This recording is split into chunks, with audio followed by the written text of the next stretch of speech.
Benvenuti a questo nuovo video dove potremo parlare di elettronica digitale e in particolar modo dell'half adder, full adder, cioè semisommatore e sommatore completo come circuito elettronico digitale. Spenderò qualche minutino per far vedere gli schemi logici, una parte teorico-informativa, dopodiché vedremo la simulazione realizzata con il programma Multisim. Allora, cos'è un half adder? Per chi non lo sapesse, è anche detto semisommatore, è un componente elettronico digitale che segue la somma tra due bit, due variabili, A e B, e la presenta sull'uscita come somma. Fa una somma così come due numeri decimali possono essere sommati. Inoltre viene calcolato il riporto, così come viene calcolato anche nei decimali. Il semisommatore, a differenza del sommatore completo, non tiene conto però di un riporto precedente. Questa è la tabella della verità, con le 4 possibilità. Questo è il simbolo logico del semisommatore, half adder, 2 ingressi, somma e riporto. E questo invece è lo schema, la realizzazione circuitale, dove abbiamo una porta XOR, OR esclusivo, e una porta AND. Cos'è invece un full adder? È un sommatore completo, quindi a differenza del precedente ha 3 ingressi perché ha la variabile A, la variabile B e il riporto precedente. Quindi va a sommarmi, fa la somma dei 3 componenti, delle 3 variabili per così dire, quindi mi dà una somma e mi dà un riporto. Questa è la tabella della verità che spiega, che fa vedere in che modo, quali sono le possibilità delle uscite di un sommatore completo. La sua funzionalità è quindi eseguire una somma tra due numeri espressi in formato binario, ovviamente con la parola di un bit. È un componente fondamentale dell'elettronica digitale perché se connettendo opportunamente con altri full adder e con porte logiche possiamo elaborare una ALU, Arithmetic Logic Unit. Sono anche fondamentali per le fondamenta su cui è basata la costruzione di semplici calcolatrici.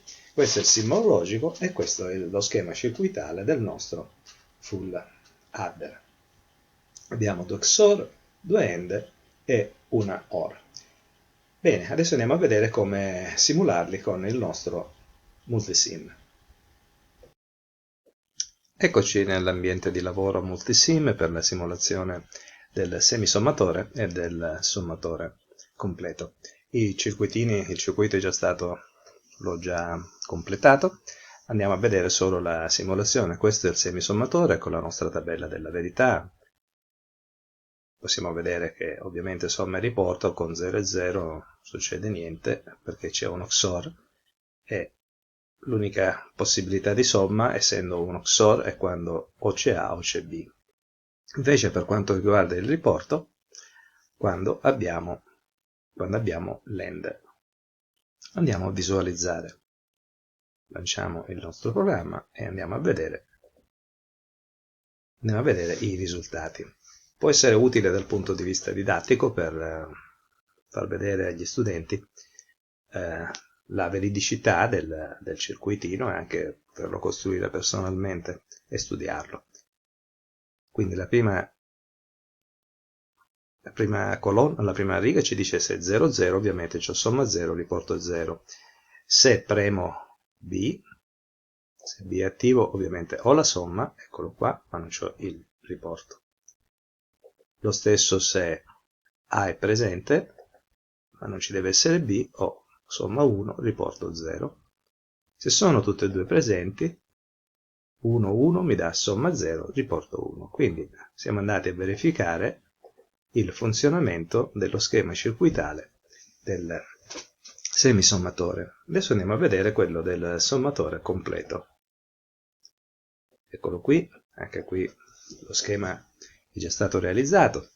Come dicevamo prima, a differenza dell'half adder, il full adder tiene conto non solo delle variabili A e B, ma anche del riporto precedente. Quindi nella tabella delle variabili ho A, B e riporto precedente, e in uscita c'ho la somma e c'ho il riporto. Andiamo a testare il programma. 0, 0, 0, somma 0, riporto 0. Andiamo ad attivare il riporto precedente. Mi dà somma 1 e riporto 0. L'altra combinazione, se c'ho B, ovviamente somma 1, riporto 0. Se c'ho B e il riporto precedente, uscita 0 e riporto 1. In pratica funziona come un semisommatore. Successivamente abbiamo con A, deve avere solo la somma, eccola lì. Poi l'altra combinazione, A e riporto. A e riporto mi devono dare 0, 1, eccolo qua, 0, 1. E alla fine, se ho tutti 1, avrò la 1 di somma e il riporto di 1. Bene, abbiamo visto in maniera pratica, in maniera l'applicazione del sommatore e del semisommatore, il funzionamento con la simulazione, e così possiamo realizzarlo sia in laboratorio avendo i componenti o direttamente con il simulatore, con il programma di simulazione della National Instruments Multisim. Grazie per la visione di questo video e alla prossima.